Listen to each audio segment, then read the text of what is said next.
Қайырлы күн, құрметті өнер сүйер қауым. Алматы облыстық халық шығармашылық орталығында бүгінгі сұхбатта театр өнері жайлы әңгіме қозғайтын боламыз. Жүсіпбек Аймауытов айтқандай, театр ермек емес, көңіл көтеруде емес, ол үлгі, ол тәрбие, ол өнер мен өмірдің өзі. Театр өнері келуші көрермендерді ғана емес, тіпті адамзатты өзгертуге, әлемді танып ізгілік пен махаббатты, зұлымдылық пен имандылықты айырып көрсететін қасиетті өнер ордасы. Театр өнерін көрсететін драматург, композитор. Суретші мен әртістің өнерін жинақтап құратын, көрерменмен диалог тудыратын. Шәкен Айманов айтқандай, адамдарды туыстыратын шығармашылық отбасының ұйытқысы режиссер. Бүгінгі жас толқын жастардың қатарында жүрген бауырымыз, Алматы облыстық Бекен Римова атындағы драма театрының режиссері Ахметов Ұлан Жолдаспайұлы бізде қонақта. Қош келдіңіз. Облыс көлеміндегі халық театрларының дамуына, жаңадан ашылып жатқан ұжымға қалыптасуына оның ықпал ету мақсатында бүгінгі сұхбатымызды бастайық. Осы театр деген өнер әлеміне жалпы сіз қалай келдіңіз? Мен бала кезімнен бастап 91 жыл мектепке барғанда сол әнші балапанға қатысып 3-ші орын алған. Мектеп бітіргенше осы өнер жолында жүрдім. Әнде, кейін жүргізуші де болдым, ансамбльге де қатыстым. Мектепте болатын қойылымдарды мен өзім қоятын сол кезде. Бірақ ол кезде режиссер деген ұғымды мен білмейтін. Актерлікті оқиды екен, әншілікті оқиды екен деген миыма келіп шыққан. 11 бітіргеннен кейін маған ауылда бір ағамыз айтты. Мен ауылда көбісі бәрі әртіс бала деп таниды. Сен жақсы актер, әнші боласың деп. Содан менде қиял ұшып басталды. Дархан Қожахан деген кинорежиссер ағам бар. Сол кісінің нұсқауыменен Темір Жүргенов атындағы Қазақ өнер академиясына бардым. 2002 жыл. Актерлік шеберлік оқуына тапсырып, түсе алмай қалдым.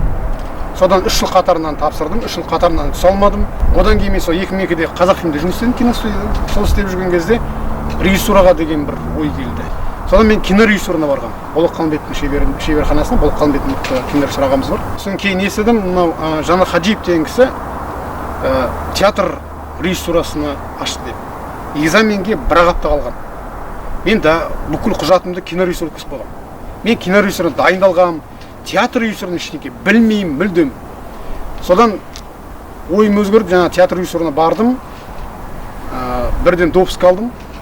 Оқуға тапсырдым, оқуға түстім. Содан кейін бірақ 3-ші курста ауысам деген ой болды кинорежиссур. Потому что кинорежиссур қызықтырды мені. Содан жүріп, осы театрдың режиссурасын зерттей бастаған маған қызық болды. Содан сол Жанат Хаджиев деген Қазақстан еңбек сіңірген қайраткері, ол кісі үлкен мықты режиссер, театрда, Қазақстанда театрда жаңалық ашқан кісінің бірі.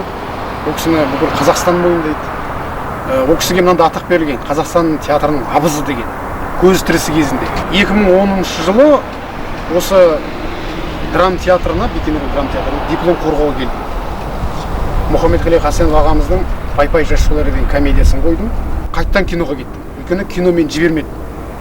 Кинода жүріп, мына кулисаның иісі дейді бізде. Сахнаның киелігі, актерлардың ойыны маған сол қызық болды. Түсіме театр кіре бастады.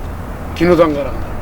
Соны мұғаліме, ұстазыма келіп, ұстазыма айттым, ағай осылай мен театр режиссеріне барам. Мен театрға кетемін деп, ағайым қуанып, Базарбек ағамыз Тезекбай. Сол кісі шақырып, сол кісінің шақыртуымен осы театрға жұмысқа келдім. Содан осында келіп, ең бірінші сол диплом жұмыстан кейін Тапқыр Қожанасыр деген ертегіден бастадым. Содан Бұйық деген драма қойдым, Рақып Отарбаевтың. Ақан сері Ақтоқтыны қойдым, суреттің классикадан. Оны ағайымыз өзі кеп көріп, бағасын берді, жаман баға берілген жоқ. Одан кейін Метрампаж, Вампиловтың қойдым. Арманшылдар деген Камат Қасенов деген дос, режиссер досым болған, ол кісі де осы жақында өмірден өтті. Сол кісінің пьесасын қойып, содан кейін өзіміздің осы жердегі жергілікті драматург Лидия Егенбердиеваның Жұмақ маған бұйырмас деген Қасым Қайсенов ағамыз туралы соғыстың 70 жылдық мерейтойына қойылды. Актер болу үшін не керек? Актер болу үшін ең бірінші адамда кішкене ғана талант болу керек.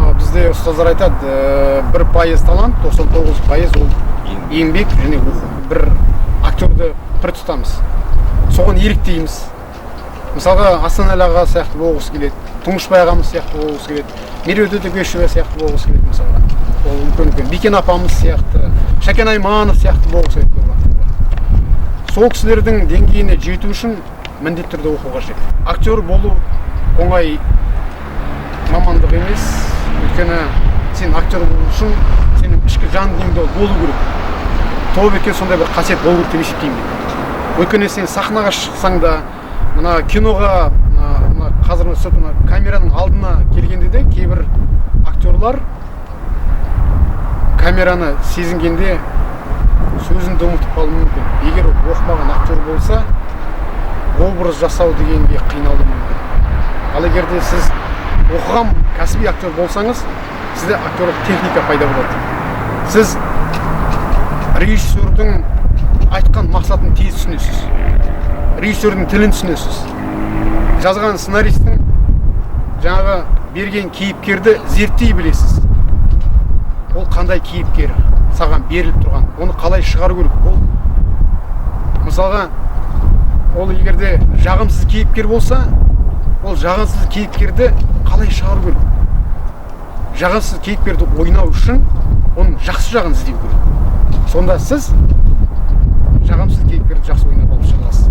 Сондықтан ол үшін көп кітап оқу керек, көп кино көру керек, көп спектакль қарау керек, драматургтердің пьесаларын оқу керек, театрдың тарихын. Алматы облысында жаңадан әуесқой халық театрының ашылуға сондай мінекей қолқа салып жатыр. Қандай репертуар таңдау керек? Вот сол жағына сіздің көзқарасыңыз қандай ұсыныс берер едіңіз? Мен репертуар таңдау жағынан комедия жанрын ұсынар едім. Өйткені комедия жанры актердің өсуіне көп үлес тиеді. Драмалық жанрды да алу керек. Бізге драмалық жанр көбінесе жақынырақ, жеңіл комедиядан бастау керек. Комедияның өз түрлері көп. Трагикомедия деген болады, комедия фарс деген болады, комедия гротеск деген де болады. Қазір шүкір бізде драматургия дамып жатыр. Қазір жазып жатқан жас драматургтер көп. Солардың пьесасын іздеу керек, солардың пьесасын табу керек, сол кісілермен сөйлесу керек, сондай пьесалар қою керек. 4 адам 5 адамдық комедиядан бастаса, одан ақырындап басқа жанрларға көшуге болады. Халық театрларына бізде жетіспейтін бір дүниелік ол декорация жағынан, одан кейін қаржылық жағы жетіспейді. Егер сол театрға қаржыны құйса, ол театр ол қаржыны ақтап бере алады.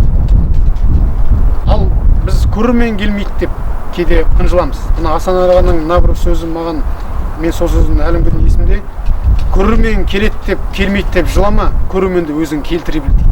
Сол сияқты келтіре білу үшін халық театрына біз қойған кезде, спектакль қойған кезде киім жағынан кішкене қиындық болады, жаңағы декорация жағынан қиындық болады, реквизит жағынан қиындық болады, грим жағынан қиындық болады. Осыны егер шынымен өнерге жан ашып осыны алға қоятын болса, онда халық театры дамыса, ол өте жақсы. Өйткені халық деген өзі ат айтып тұр. Халық дегеннің өзі Алланың бір аты дейді ғой. Халықты тәрбиелей алмаймыз біз. Халыққа біз спектакль арқылы рухани байлық бере аламыз, бағыт бағдар бере аламыз. Өйткені айтады ғой, өзіңді тапқың келсе театрға бар дейді. Сен театрға барғанда сахнада өзіңді көресің, өзіңді танып білесің, өзің танып білесің. Халық сол үшін келу керек. Сол жағынан түсіндіру керек сияқты. Халық театрында кәсіби актер болсын міндетті емес. Мысалға сіз актердің ән айтқанымен, актердің өлең оқығанымен, поэзия оқығанын қарасаңыз, ақын мен актердің оқыған айырмашылығы бар. Ақын өз жүрегінен шыққандықтан, ол жүрегінен шыққандай оқиды. Ал актер оны өз жүрегіне салады. Ол бүкіл жан дүниесімен халықтың жүрегіне жеткізеді. Кішкене ғана бойыңызда актерлік шеберліктің қасиет болса, соны дамыту керек. Шығармашылық жолындағы жетістіктеріңізбен және де алдағы қойған осы бір жоспарларыңызбен бір бөлісіп кетсеңіз. Мен осы театрға келгенде керемет соны жетістік жеттім деп айта алмаймын, бірақ бір айтатын бір 2013 жылы жаңа Камат Касенов деген марқұм досымның Арманшылдар деген монодрама пьесасы болған. Соны осы театрда қойып, Таразда 2013 жылы республикалық актерлық фестиваль өткен. Сол фестивальға ол жаңа спектакль екі адам ойнайды. Ол бірі Еркебұлан Айдынбаев деген біздің театрдың қазіргі белді актері, геройы, сол жігіт ойнады. Одан Арман Саурық деген актеріміз ойнаған. Еркебұлан Айдынбаев ең үздік актерлық дебют алып келген еді. Бұл да енді жаңа Еркебұланның соңынан шығып менің қолымды алып, Ұлыке, бұл сіздің жеңісіңіз дегені мені қуантты сол кезде. Одан кейін 2015 жылы Рахымжан Отарбаев атындағы халықаралық фестиваль өтті. Соған мен сол кісінің жаңағы Нашақоржал новелла деген пьесасы болған, соны ұйық деп аударып, ұйық деп драма, сол спектакльмен қатысып, 3 номинациямен қайттым. Үміт номинациясы, жаңағы сол жерде Әйгерім Бекболатова деген біздің қазір жақсы актрисамыз бар. Екінші пландағы ең үздік әйел рөлін алып қайтты. Әділ Қазылардың арнайы жүлдесі ең жақсы спектакль үшін деген осыны 3 номинациямен қайтқан. Қымбатты ағайын, бүгінгі шығармашылық орталығында сұхбатта бізбен болған қонағымыз Ахметов Ұлан Жолдасбекұлына үлкен алғысымызды айтамыз. Еліміз аман, жұртымыз тыныш болсын ағайын.